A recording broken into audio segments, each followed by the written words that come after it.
Oke, oke, oke, oke. Kita mulai. Mulai apa?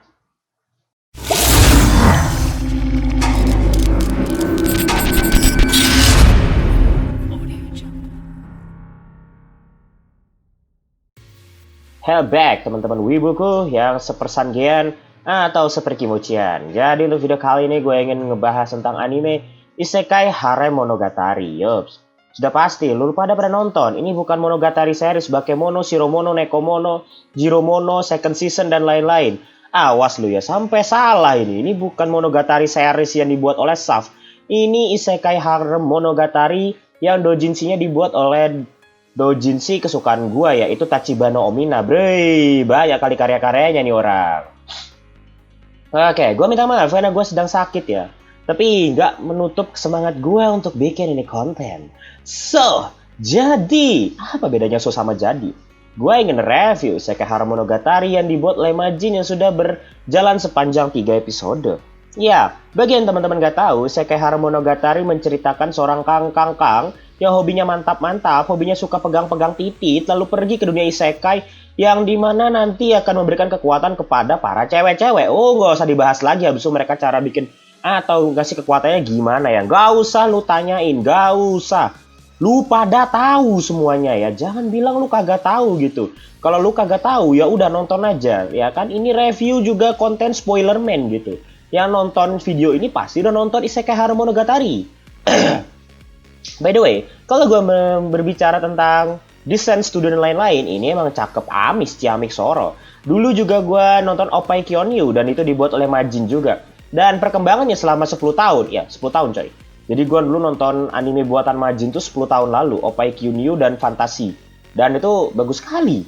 Dan gue nggak nyangka, sampai sekarang itu bagus juga gitu loh. Nggak sangka Watashi wa ini kalau animenya tuh bisa tambah bagus gitu. Wah, percuma gue ketawa-ketawa. Ini karakter kagak bisa ketawa soalnya. Oke. Lantas, kalau gue membahas tentang studionya udah cocok, lantas bagaimana tentang ceritanya? Lah elah bre, anime model ginian bahas desain cerita. Kagak penting, sama sekali kagak penting lu ngebahas cerita dari anime model ginian. Tapi perlu gue apresiasi, untuk anime ini gue acungi jempol lah. Lebih bagus dari Isekai wa Smartphone buat Watashi sendiri gitu. Contoh mate. Why? Logat gue jadi Batak gini. Oke, gue lanjut aja lagi ya. Ya, sesuai yang teman-teman dengar tadi, menurut gue ini jauh lebih menarik daripada Isekai wa Smartphone. Ya, paling kagak dari sisi desain karakter ceweknya gitu yang lebih membahana kimochi banget gitu. Tetapi tetap aja Isekai Smartphone lebih seru karena itu anime layak untuk menang piala Oscar. Entahlah, Oscar apaan? Nama kadal yang di gurun itu juga Oscar soalnya. Lantas, selain itu apa lagi yang ingin gue bahas? Menceritakan tentang seorang laki-laki yang pergi ke dunia isekai, lalu bertemu dengan cewek-cewek cantik dengan suge-suge. Lah, terus apa lagi gitu loh? Emang lo mau nyari apa dari anime model ginian? Kalau bukan dari, ya tentu saja, Fat Eyes gitu kan. Nah, di sini disediakan banyak sekali namanya kostum-kostum. Ada elf, ada juga yang rada-rada gal, dan ada juga yang Miko biarawati gitu, lengkap kali di sini kan. Karena dunia isekai coy, jarang kali anime mantap-mantap dengan tema isekai. Tapi tema fantasi itu banyaknya bukan main. Gak usah gue sebutin satu-satu, mending lu cari sendiri aja. Tahu misalnya, lu bagi-bagi aja di dalam kolom komentar gitu kalau lu baik hati gitu.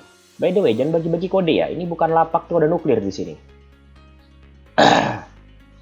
Ho, tentang hanya itu aja. Kalau gue memperhatikan lebih dalam tentang anime ini, tentu saja yang gue perhatikan itu adalah bagaimana mereka membangun cerita. Ya, membangun ceritanya tuh rada lucu aja gitu loh. Mereka itu jadi pahlawan, ya nggak jauh-jauh beda dengan isekai-isekai yang lain gitu. Makanya gue bilang, nih anime isekai biasa-biasa aja harusnya. Gak usah ditambah hentong pun udah bagus gitu. Gak usah jadi anime mantap-mantap pun udah seru sekali gitu.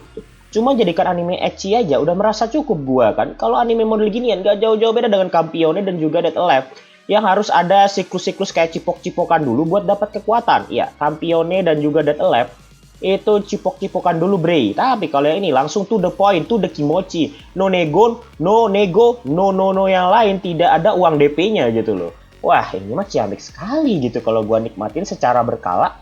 Dan gua nonton berulang-ulang sampai itu gua kering. Tapi ya no problem. Gue di sini dalam posisi nunggu episode 4 Isekai Harem Monogatari. Dan juga menurut gue pribadi, lu pada juga dalam posisi yang sama seperti gue. Ya, nggak masalah sih. Gue juga sama-sama nunggu, bro. Soalnya ini anime yang gue tunggu juga selain nunggu anime model Overflow. Menurut gue juga Overflow itu juga sangat seru.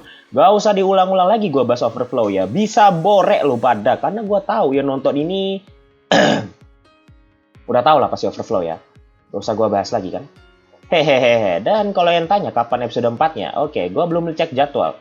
Nanti gue kasih tahu jadwal-jadwalnya ya. Soalnya di sini channel mungkin akan lebih ke arah gitu sih, ngasih informasi-informasi yang tak bermanfaat buat lo apa kagak. Tapi menurut gue pribadi mah kasih aja gitu. Yang perlu, kalau lo kagak perlu mah kagak masalah gitu. Gue ngasih sama yang perlu aja. Lantas, apa lagi yang ingin gue bahas dari anime Isekai Harem Monogatari adalah penambahan terus dari yang namanya karakter. Yep, 1-2 karakternya cuma itu doang. Enggak, deng. Di 2 itu nambah kalau nggak salah.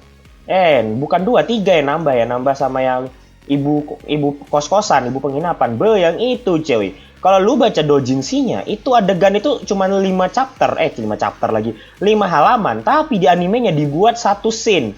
Mantap jiwa ini Majin ini ya. Gue apresiasi cuy. Gue apresiasi. Meskipun gue nonton bajakan juga gitu. Tapi ya, nanti gue mengapresiasi dengan memberi rating 10 di my anime listnya. Sungguh kerjaannya kagak penting gitu. Ngasih rating 10 sama anime model ginian. Ya kagak apa-apa lah. Hitung-hitung nanti ngalahin Fullmetal Alchemist kan di masa depan.